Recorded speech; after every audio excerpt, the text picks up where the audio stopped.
Wewe, mimi ni Mkenya mzalendo daima. Tumekuja tena hapa.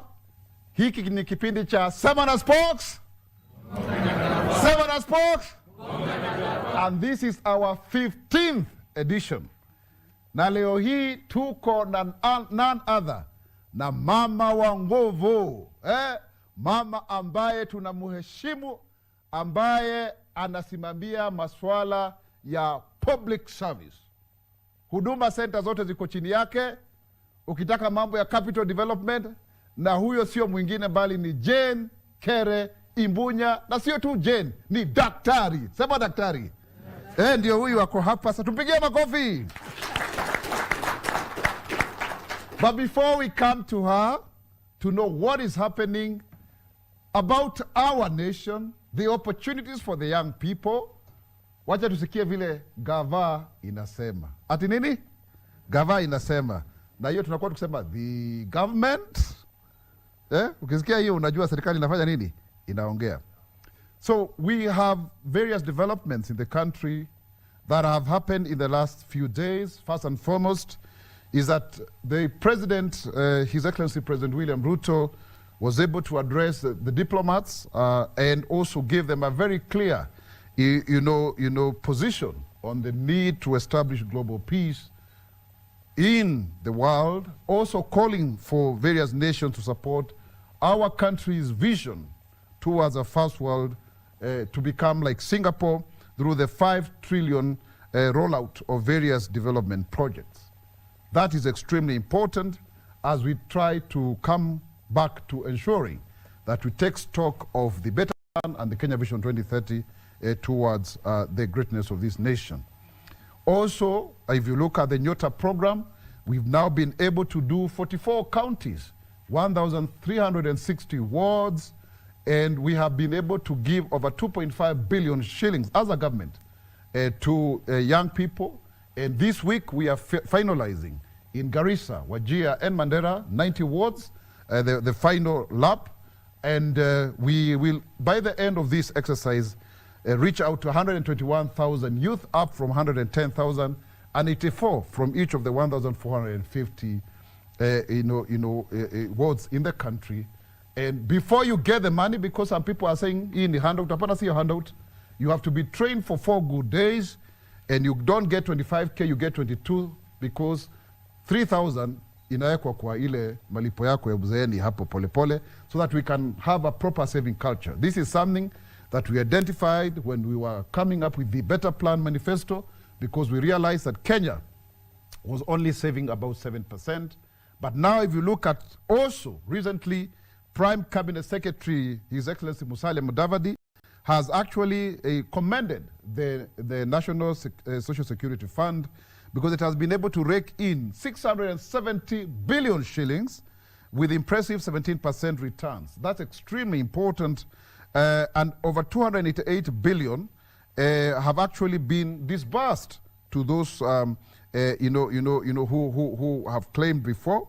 And that is the amount of money that we had in 2022. That's scaling up from 288 billion to 670 billion in 2025 is actually driven by strong member confidence and disciplined investment.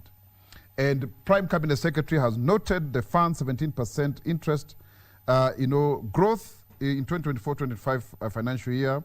And the people who have benefited from the settlements within the same period is over 300,000 claims, worth 25 billion. The 288 is the baseline money. So we moved from 288 billion to 60 billion, but we've given out 25 billion. That means our older senior citizen members are getting it, right?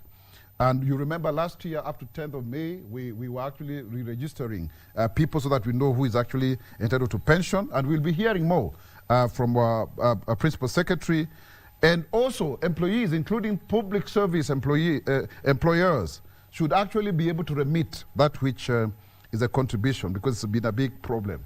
And also it's good to say that KRA now has restored the nil return filing for those who have a single income. This has been a huge furore, and we hope that that can be done very well. The Apple Dream continues with very, very powerful macroeconomic variabilities If you look at our, various sectors, you can see clearly that we have created a very good springboard towards the Singapore journey. Nisikia mwingine akiwa anasema kwamba tunaenda Canaan kupitia Singapore. And that is why the government is very committed in implementing the NADCO report through its 5-member committee led by Dr. Agnes Zani, who briefed the principal secretaries last week on Wednesday. There are 3 pathways to implementing that. Every state department has been given a template, 54 of them, to see what administrative measures can be, fulfilled that way or reformed, because 8 out of the 10-point agenda is about administration, 2 is about referendum. So these administrative measures, number 2, is bills in Parliament, 16 of them are in different stages of passage. And then, of course, we have the 2 questions that may go to the referendum as per Chapter 16 of the Constitution, that is Article 255, 256, and 257. But be that as it may, the most important way to ensure that we implement the NADCO report is being, to maintaining fidelity to the Constitution. We have to be perfidious to the pathos and ethos of a supreme law of the land. With those many and few remarks, sasa tuende upande ule mwingine, tusikie bonga na gava, tusikie kile serikali inasema, tusikie vile tutajua mambo ya huduma kwa jamii na mambo ya utumishi wa umma. Makofi tukienda upande ule mwingine.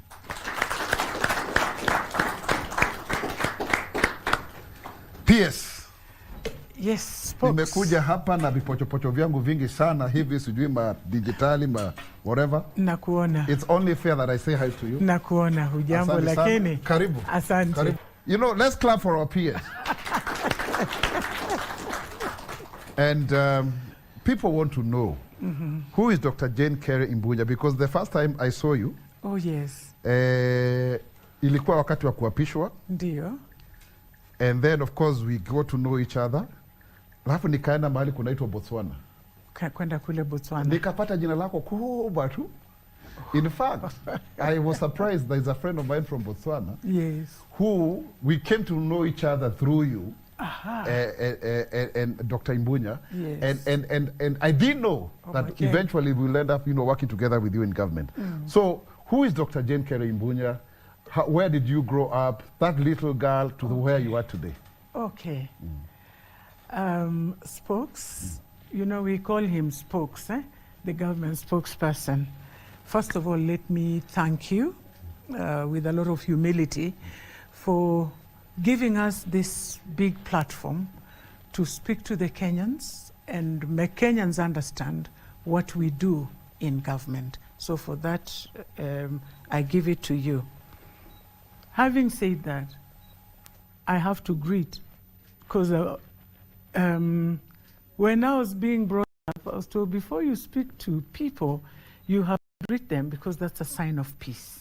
So how do you want me to greet you? Just a hi?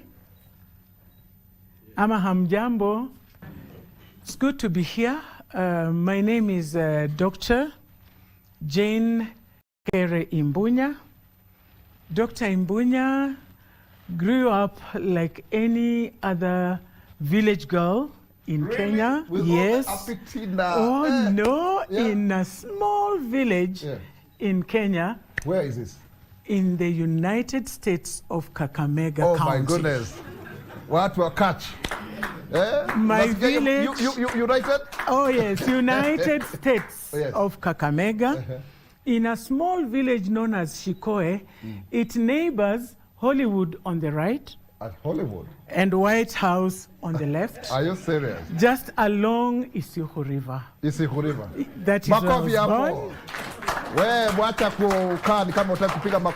Oh yes, I went to government schools my entire life, a local village primary school, and I ended up at the Mukumuga. Wait a bit. Pole. Oh yes. Your primary school. Matende Primary School in Kakamega County. Matende. Primary School. Yes. How then you went to? Was it standard 7 or standard? 8? Oh my goodness! I've seen a lot of Januaries, Standard 7. God has been gracious. Yeah. Standard 7, and then I went to the Mukumu Girls High School. That's a school when I remember when I was in high school. Oh yes. That's one of the best performing schools. In fact, we used to call it the Alliance Girls of Western Province. Yeah. And you must have done very well in your KCP. Oh yes, I did. Yeah. In Standard 7. Yes. I was the first girl in that village to ever get 34 out of 36 wow. points. Makofi hapo. Piga makofi. And nobody. Kwani wewe ulipata D. Piga makofi. Oh yes. Oh yes. Oh yes. I'm a girl of the first. Yes. No girl beat that record. And then I went to Mukumu Girls High School. I got a Division 2 of 21 points because I did not do well in mathematics. But explain to us, because sometimes since wengine sahi tunashinda your Division 2. Okay, 21 points was... What was the total? First, in fact, 6 was the best. 6, but it used to go to 21. 21 was the... 24 was the seal for Division 1. Okay. But there was something, if you got a 9 in mathematics, don't worry and don't ask me about the 9. You were pushed to the other, okay? Yes, and then I did my Form 5 and Form 6 in the same school. So 1 is our A here. A star, it's something like an A star. So you know, it was so prestigious. So the one you got was now what? A star. Oh, yes, A star. Well, exceeding. A material. Yes, you know? if exceeding expectations in the current world. Okay. And then I went to Form 5 and 6 in the same institution and got 3 principals and 1 subsidiary, which was actually the maximum. And I went to study education. Did you do Mukumu Form 5 and 6? From 1 to 6. Oh wow! I was in Mukumu Girls. Were you a prefect? Were you? Oh my! What were your co-curricular activities? All my life.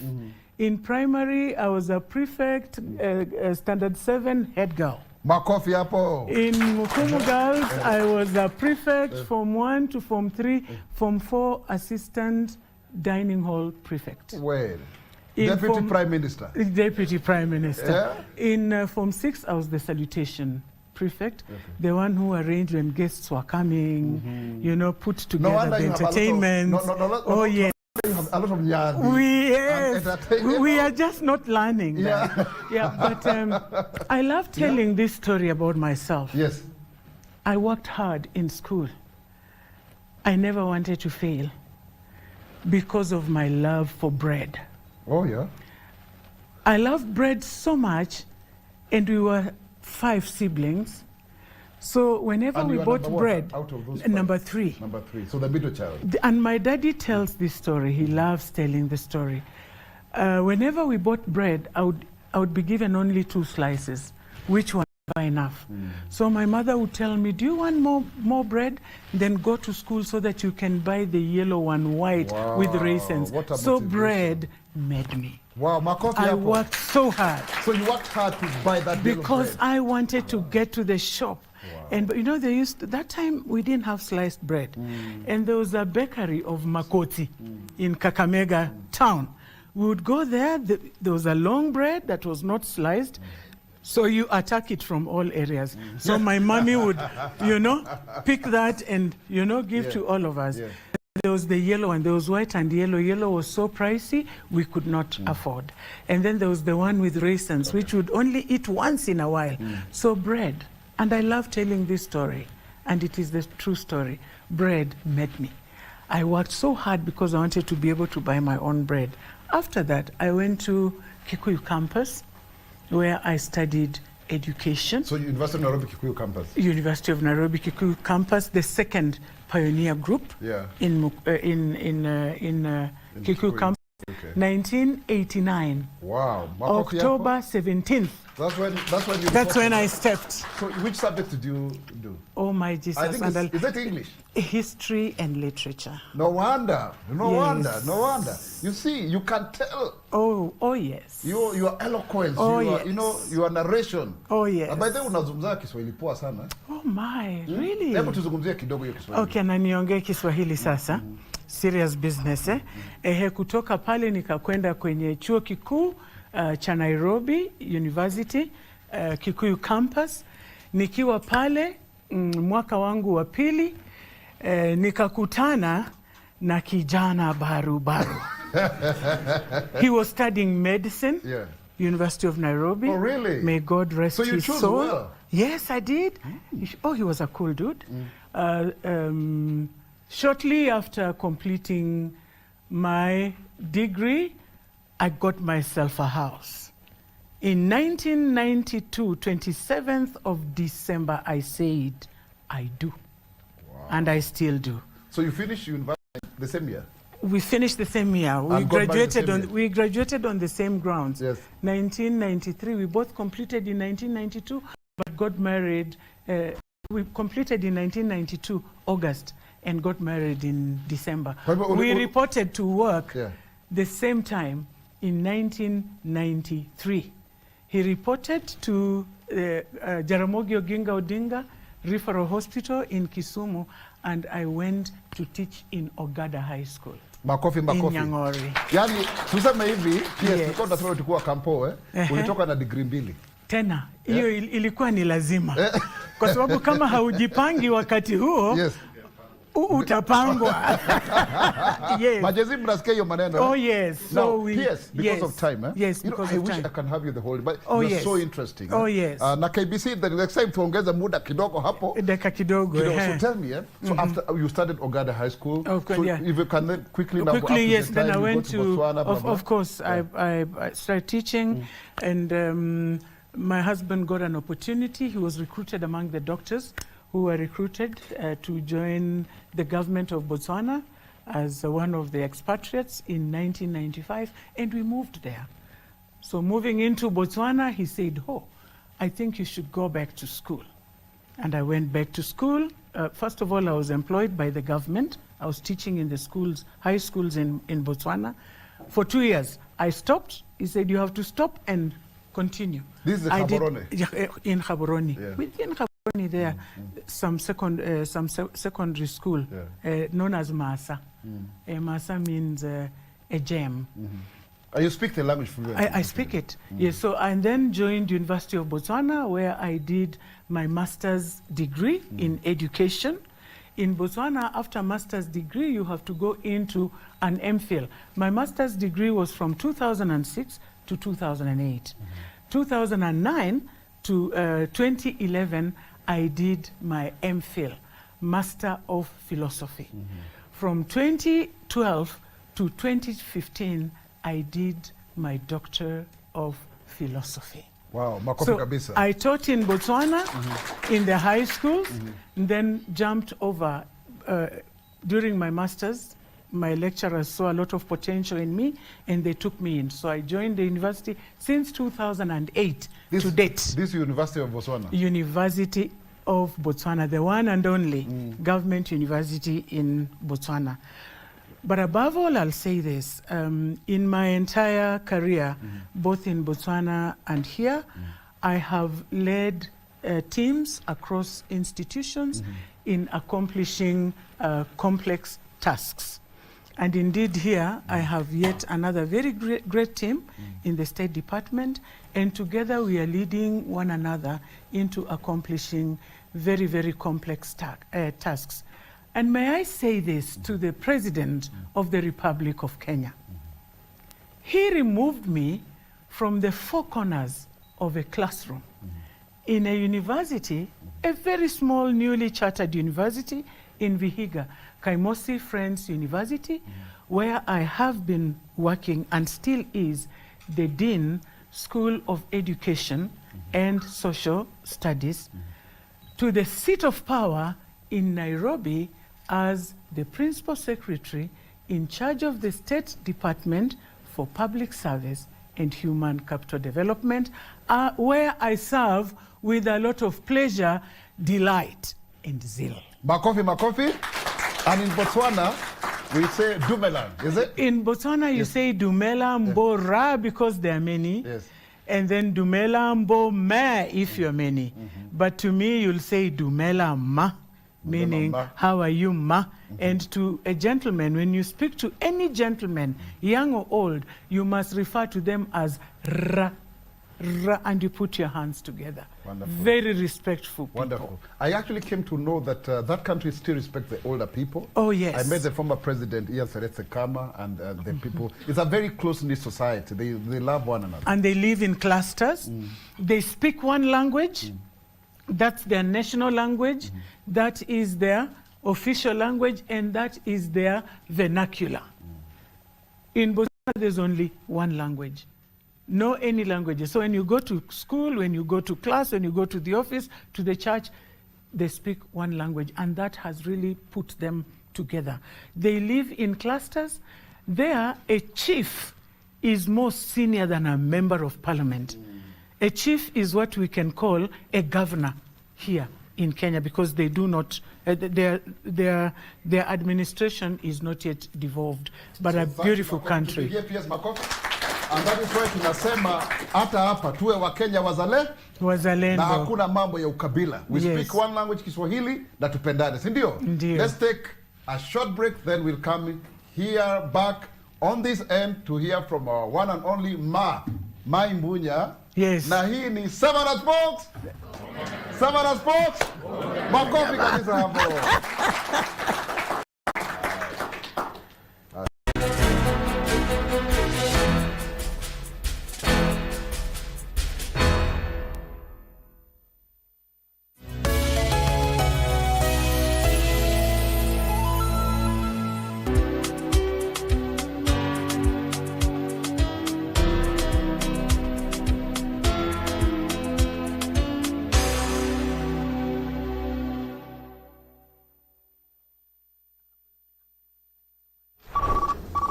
Yes, hello. Naongea na Jen. Naongea na nani? Yes, Jen. Tuko hapa kwako tunakata stima. Hii bili yako hujalipa. Hai, kwani mnakata stima na Friday afternoon? Yes, madam. Tunafanya kazi kila siku, lakini usikuwe na wasiwasi. Hapa tunaweza saidia. When the deal is too good, think twice. Lakini kitu moja inanitangaza na wewe. Hii ni kuhatarisha maisha yenu nyi wenyewe na pia ya wale mnaenda kutokea kwa manyumba zao. We are diving into the mind. Stay vigilant to get safely and legally connected to the power grid. Koti hii imewapata na hatia, na mkiwa mkuridhika na uamuzi wa koti, mko na siku 14 za kurudisha apili. Na kama kuna mtu anakupigia akidai ati kwamba uko na deni, kata hiyo simu haraka. Oh, kumbe mlikuwa mnataka tu mniponde. Tumekuja kuwashika, muda boss utamulikwa. Tumekuja kuwashika.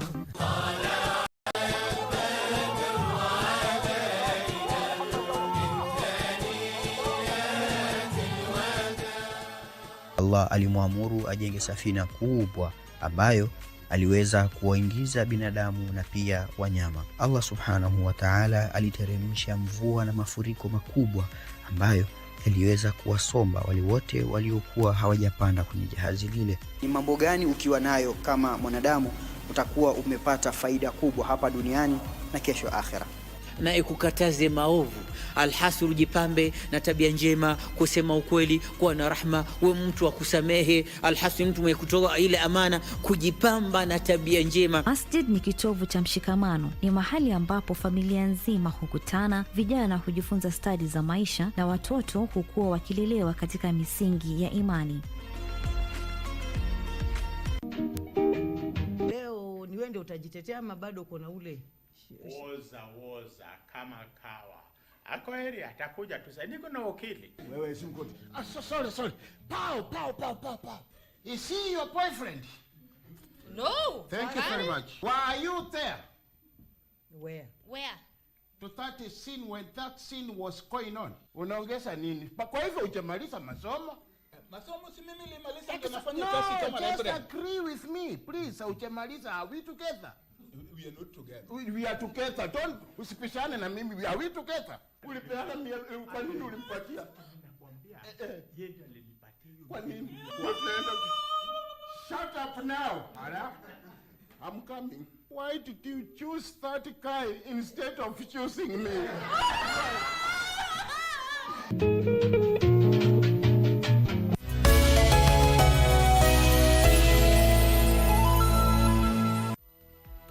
Top on Prime Edition. If you come here with embarrassing records, We will embarrass you. We know that this is a plan to try and intimidate it. To one committee and certain members of that committee. Governors, senators, supremacy battle. Audit queries by the Senate County Public Accounts Committee disintegrates into bad blood between governors and senators.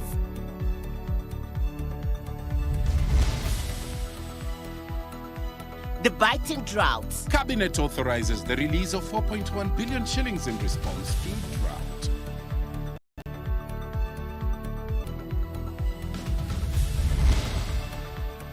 Concerns on child safety. Protests rock Kianjati in Mathira, Nyeri County, following the brutal killing of a 9-year-old child.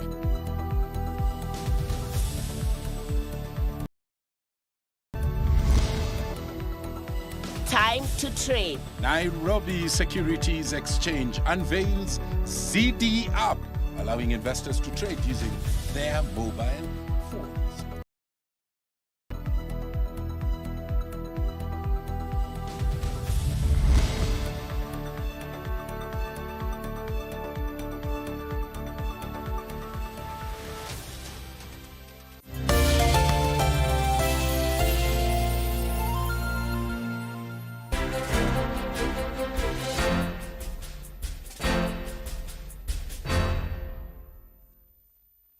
Welcome back to Sema na Spox. Sema na Spox. Wewe uniangalia hivyo unaweza ingo kwa wewe namna gani? Unaniangalia aje ni kama hutaki kusikia maneno ya Huduma Center, eh? Now, PS. Yes. You just taken this State Department how long now? 9 months into it, about to clock 10 and when we get already the whole country knows about Dr. Imbunya, you know? Oh, no. Because you've been very, very active. The energy that you put in, you've tried to do you. intergenerational conversations. I remember you had the fireside, conversation at KSG. Yes. So what has the department been able to achieve since the 5th administration, prior to coming and since we also came, in a nutshell? Thank you so much for that question.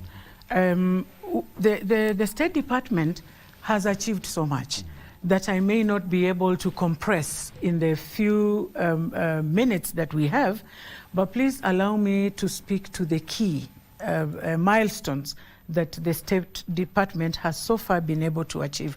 And as I do that, I wish to thank all my members of staff in that State Department. It is what you do every day that gives me a reason as your State Department to enumerate the following. What I always rate as number one is the payroll reform. Currently, the State Department is undergoing a robust payroll reform because we have a new system known as the Human Resource Information System, which integrates all the data about you as a civil servant in Kenya and puts it together in that system. And why is it an important reform for us? Because even for those Kenyans who did not know, ningependa kuwajulisha kwamba mambo ya ratiba ya mishahara, jambo hilo liko katika hii idara ambayo ni idara ya umma. Kwa hivyo kwa sasa tuko katika ile shughuli ya kupigia huo mfumo msasa. And it is a system that is supposed to make everything very seamless for you. You know, it has been very tedious. If you want to move, to be promoted from one cadre to the next, physical files have to move from one place to another. When we need to now prepare your salaries, it was a matter of moving physical files, which was quite hectic. But now, with the human resource information systems, this is where we automate the whole function of payroll to make it seamless, to make it transparent, to make it accurate and timely. Besides that, the HRIS system, I wish to speak about now the payroll reform as it is. We have embarked on a very embracive journey. Let me call it embracive so that we don't look at it as if we are trying to intrude into the spaces of others. We have begun this journey and we are doing very well, where we are cleaning the data within that payroll system, because as we all know, government is the highest employer. It has the highest number of workers in any country that be. So we are cleaning up that data, we are doing necessary audits within that system and ensuring that we are putting controls so that we do not have any, what can I say, fraudulent, and I'll quickly use that word, any fraudulent activities within the payroll. Why do I say that? Even you who's listening to me and the viewers who are here this morning, you'll agree with me that the world over, there's been this issue of ghost workers. So we are doing this because we are trying to eliminate those. And remember, when you eliminate ghost workers, you have worked on this wage bill, you have done away with wastage within the wage bill, and any wastage within the wage bill gives the government of the day an opportunity to enhance other services that have otherwise either suffered or been depleted. Let me move on to talk about another reform, and this is a major one. This is the reform in counseling and wellness. Nikisema kwa Kiswahili ni yale matibabu ya akili na wellness. Hili ni jambo ambalo limekuwa limezingirwa katika, yani kutoelewa. When I say this, what I'm trying to postulate here is the fact that people, all of us, since COVID came, it interrupted with the rhythm of life.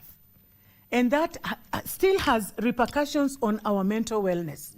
But we do not want to speak about it. It's like there's a stigma to it. We do not want to seek help from one another.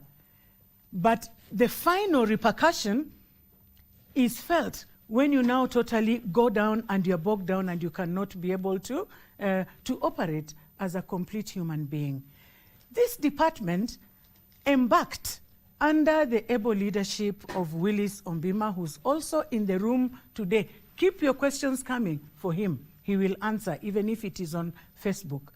We have trained mental health champions. This is a big milestone. They help us with early detection, timely response. We are able to know when to respond and which kind of response you should be given. Why do I call it a reform?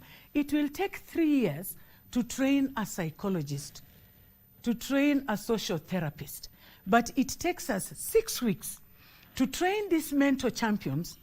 We give them all the indicators so that they are able to help us flush you out and give you help. And I want to say this. One of the things that have made me feel very happy and very satisfied about this particular milestone is that for the first time in government, we are having our workers being taken into rehab, coming out of rehab and coming back to be very productive members. Some of them even now becoming peer teachers. So let me ask you. So we've talked about payroll reforms. We've talked about the issue of mental health. Kindly mention two things, Huduma Kenya reforms and also the opportunities for young people in the public service. And thank you very much. I got to mention that. So please, Kenyans, wherever you are, know that we are dealing with you as our member, and also all the, your immediate family members. They should come and benefit from this particular service that we have. When we come to the youth, the State Department has humanized the face of public service. Tumeipea ile uso ya utu. Kwamba it's not a service that does not know about the youth. That for you to be a director, you must be 50 years and above. For you to work in public service and enjoy the fruits of public service, you should be above 60 years and above. We have humanized the face of public service. We have called in youth to round tables. Youth within public service and other youth who are outside public service and back home and in schools. This has been very instrumental in giving us a clear framework on what to do with the youth and developing a public service that is futuristic. Allow me, I know there's no time, but just to mention one. We now are dealing with a robust volunteer and internship program for the youth in Kenya. Every year, Kenya churns out 120,000 graduates from the universities. Of those 120, the government has only been able to give internship to 8,000. Right now, this state department, under the leadership of the very able director, Mr. Martin Situma, and Dr. Jacob Mbijiwe, we have come up with a roadmap. We've invited private companies, private sector. We have drafted, and we are in our final tail end of putting pen to the agreement, whereby public service and private companies will go into an agreement to have 30,000 interns absorbed. We have even taken it a notch higher, because internship in government is only meant for those who have completed universities. We are moving it to the diplomas. Now, simple mathematics here. From 120,000, we are having 30,000. That's a very big percentage. We are trying to do away with the issues of unemployment. When we speak about the youth again, the Directorate of Public Service Reforms, which is under Madam Jacqueline Otuori, we are penning a policy known as Public Service Reforms Policy, Public Service Transformation Policy. This is a gift for the youth of Kenya. You do not have to come and work for 50 years for you to become a director. It is what you come and do. On merit, you will become a director at 25. You don't have to wait until you become 50 years. This is a big present for you. When it comes to issues of Nyota, public service is also in it. And that is why you always see me in those meetings, because we were also involved in the initial development of the framework. But let me say this about Nyota. Those of you who are here, please pass that information. Speak about it. Nyota huonekana kwenye giza, sivyo? Mchana hauwezi kuona nini? Nyota. Nyota huonekana kwenye giza. So these are the youth that are being picked up. People who are forgotten. Remember, Nyota people don't have any certificate. They were forgotten, but they are being picked up and into their lives. They are getting a Nyota. Kugeuza ile mambo tulikuwa tunasema majuto ni mjukuu, sasa tunasema baraka ni mjukuu. Nikiongea haraka sana kuhusu Huduma Center na dhana ya Huduma Center Spox, uniruhusu niseme kwa Kiswahili, because Huduma Center is a center that is supposed to serve watu mashinani. Why do we have robust Huduma Centers today? Kwanza, tupo kwenye mfumo unaoitwa BETA, Bottoms Up Economic Transformation Agenda. Bottoms inaanza wapi? Mashinani, sivyo? Wewe unatafuta serikali, si lazima uje wapi? Nairobi. Unakwenda pale Huduma Center na utapata everything, all the services ambazo zingekuleta Nairobi zitakuleta hapa. Na hiyo Huduma Center tunazidi kuimarisha. We are transforming it by the day. I would wish to speak about the transformation of Huduma Center the whole day. But let me say this. There are two areas in Huduma Center ambazo siwezi nikatoka hapa kabla kuongea kuhusu. We have the National Employment Authority. This is an authority that has been domiciled in Nairobi. Kwenye hii authority, vijana wetu wanapata fursa ya kuweza kujua ulimwengu mzima ni wapi kuna makazi. Kama ni Britain kuna kazi, nini inahitajika? Kama kuna Ujerumani kuna kazi, nini inahitajika? Hata hapa kwetu Kenya, kazi ipo wapi na ni nini inahitajika. Sio lazima uje mjini, sio lazima uende kwenye cyber, because kule vitongojini there's no power, there are no computers. Na ninawaomba, this is a big reform. Get to NEA. The desk is known as NEA.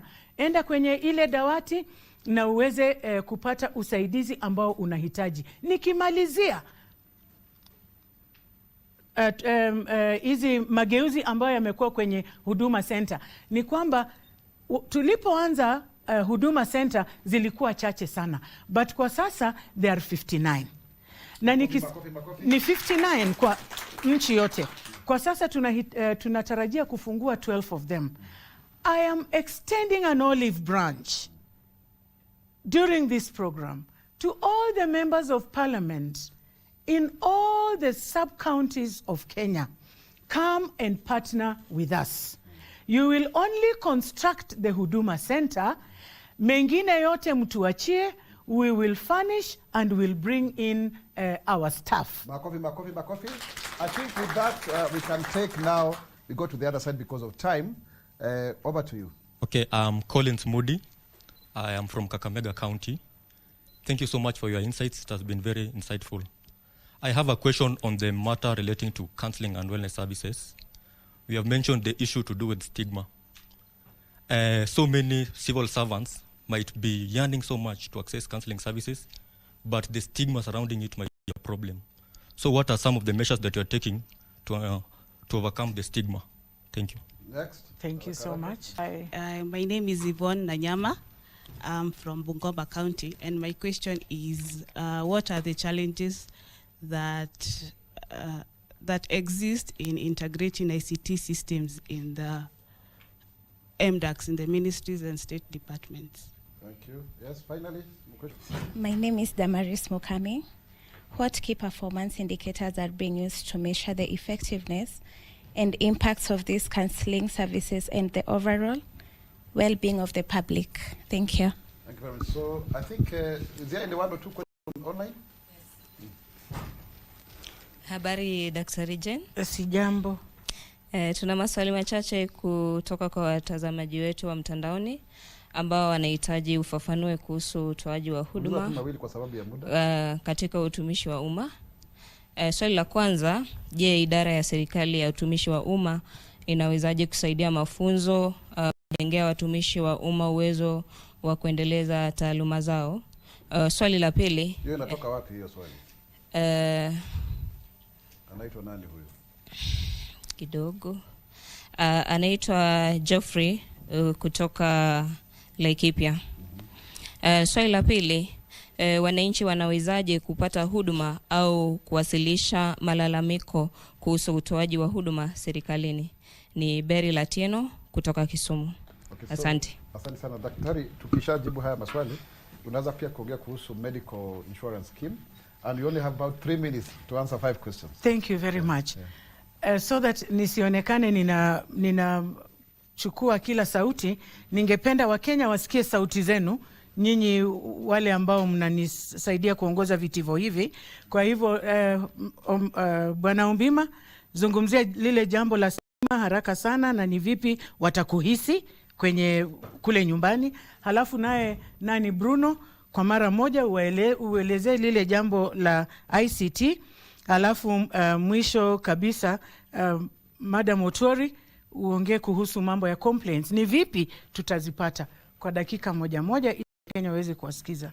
On fighting mental health stigma in the public service, we are conducting psychoeducation across the public service, and we rope in the family so that they can be aware, be informed, targeting attitude change so that they can be able to take it positively.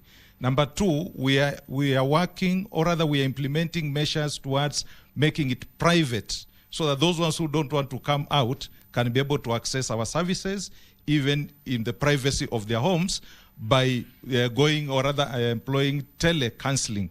So through Duma, you can dial 1919, you'll still be able to get a public servant deployed there, a fully qualified, registered and licensed public servant who is a counselor to attend to you.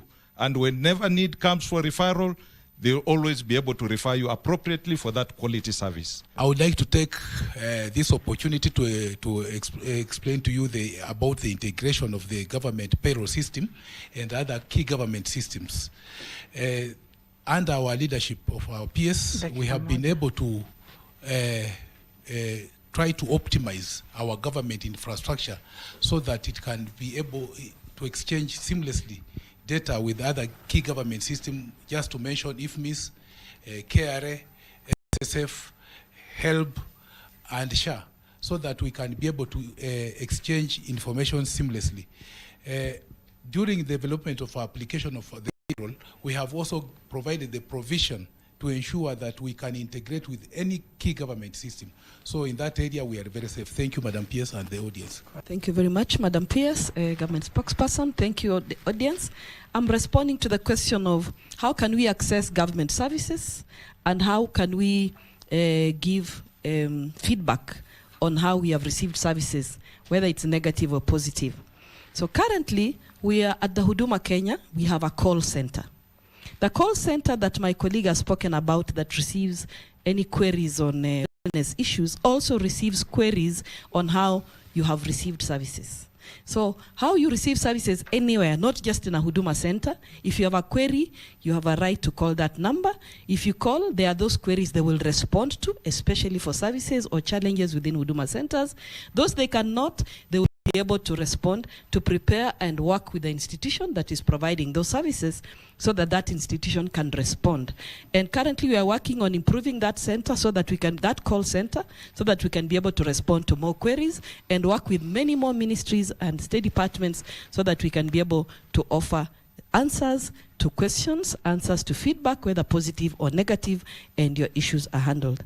Thank you very much. Na kulikuwa na moja tumpatie ile ya kusomesha. Hamna. Sawa. Let's come back to the PS for 1 minute your closing remarks so that we can wind up. Oh yes, folks, next time we will request to be given enough time, because this is a very big state department whose issues cannot be compressed in 10 minutes. There are 2 state departments in one. The first one is public service. The second one is human capital development. This is where we do the skilling, and it is very important that we also speak to it. So thank you for the time, but next time we are asking to be given a bit of more time so that we can discuss. In my closing remarks, and because this is also a very important aspect of this state department, there was a question that was asked on how it was an online question, on how do they also go through the progression process, and how do they benefit in enhancing their skills. I spoke about this elsewhere yesterday, and I will still overemphasize the same. If you're a government worker of whatever cadre, we have scholarships in this state department. Before we had fewer known countries, but now we have expanded that scope. And because we do not have time, I'll not enumerate all of them. But I want to ask you to visit our human resource development under Mr. Stephen Kakulu, na tutakusaidia na tutakufikia popote mahala ulipo. We will get you opportunities to train inside the country. There are also equal opportunities to go and train outside the country, na hautalipa hela yoyote. So thank you very much. Kofi kabisa. I think, fellow Kenyans, you've heard great things that we have talked about today. Maybe just before we wait, about insurance, medical insurance, just in less than... The SHA. Yeah. SHA works. SHA is real for all the government workers. We are the ones who get the money from your pay. We are the ones who send the money to SHA and ensure that Ministry of Health administrates that particular aspect. Nataka kuambia hivi, something that you did not know about SHA. Sio kama NHIF. SHA iko na several streams. Has a stream for your medication, operation, you know, all your medical concerns. And should you exhaust that kitty Unlike in NHIF, when you'd be told your money is finished, SHA has something called ex gratia. Even when you exceed the funds that we have given you, we have a kitty in which we shall be able to cushion you. And to remind every Kenyan who has SHA, that SHA will also help you for organ transplant, something that NHIF did not do. For you to know something that is also very important about SHA, it's immediate. Once unaikata, there is no waiting time. But above all, the beauty of SHA is this. Si lazima ukuje Nairobi. Kila Mkenya ako na Huduma Center ambayo anaweza kuifikia. Fika pale Huduma Center, kata SHA. Makofi. Tumekuwa na show ya inaitwa nini? Sema na Spox. Na tunasema mimi ni Mkenya mzalendo. Je, wewe? Mimi ni Mkenya mzalendo. Mimi ni Mkenya mzalendo daima. Daima. Unaona hiyo daima? Hapo ndio tuko until and next time. Hii show inaitwa Sema na Spox. Kupiga makofi tukimaliza.